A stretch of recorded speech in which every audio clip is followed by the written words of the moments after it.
I have bounced off Dragon Scroll repeatedly.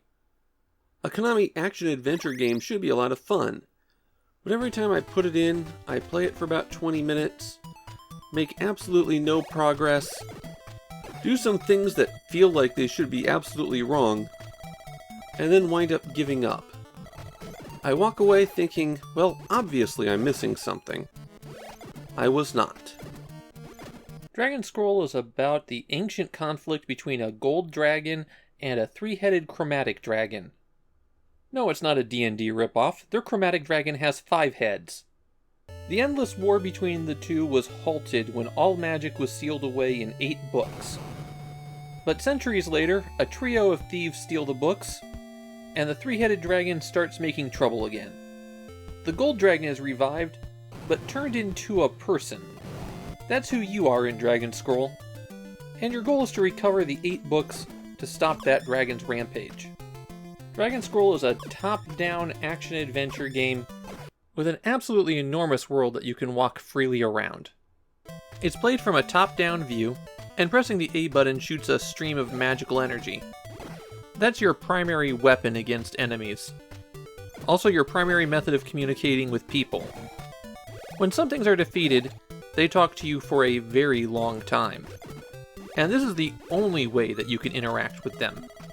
You have to kill people to talk to them. No wonder they run away from you. Of course, just because you could walk to the end, doesn't mean you could actually do anything when you get there. There's a lot of special equipment that you have to get on the way. And getting that reveals the big problem with Dragon Scroll, and the reason why I could not make any progress in the game. Dragon Scroll is one of those action-adventure games where everything is hidden behind nonsensical requirements. Here's where you get the very first item that you need. To make it appear, you have to stand in just the right spot and not do anything for several seconds. There's an item that can reveal hidden things. To find it, you have to shoot this statue 4 times. But just because you get the berries that you can throw, which can make things appear, doesn't mean that it becomes easy. Throwing those berries costs magic points. And there's no simple way to recover magic or health in Dragon Scroll. Here are your options. You can level up. That gets you your full magic and health back. You could find a chest that has a full heal or full magic recovery in it. These are relatively rare and can only be used once. If you kill this guy, he'll offer to gamble with you. You can bet 10 magic points on a coin flip. Win, and you get full health back. And the final option for recovering health and magic is to die.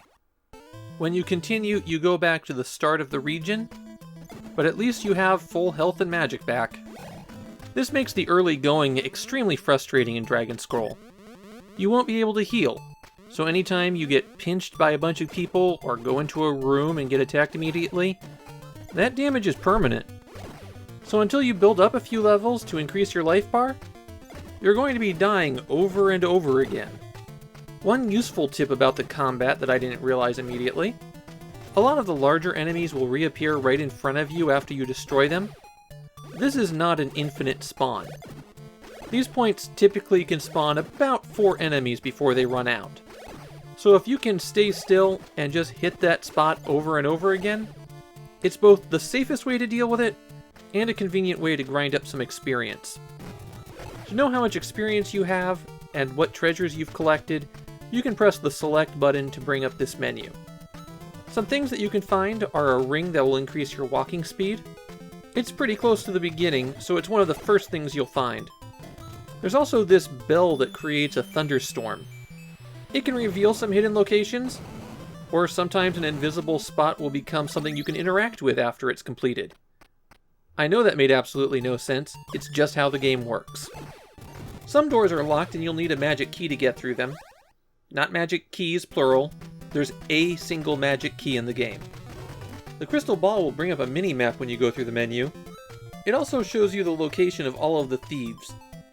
And speaking of those thieves, the 3 of them hold 1 book each, and act as bosses for certain regions. The rest of the books are hidden around the land. You'll just have to go hunting for them. I feel like Dragon Scroll is a member of a genre that's dying out fast on the Famicom. These action-adventure games, where every single thing that you have to do is obscured behind something that doesn't make any sense, those had been huge, but they're going the way of the dodo.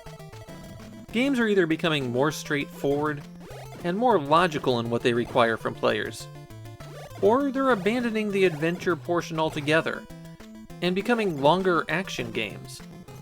Dragon Scroll is a good example of why this isn't working. Since it's a Konami game, it both looks and sounds incredible, but it's virtually unplayable without a guide in front of you. You won't even make it over the basic hurdles without one.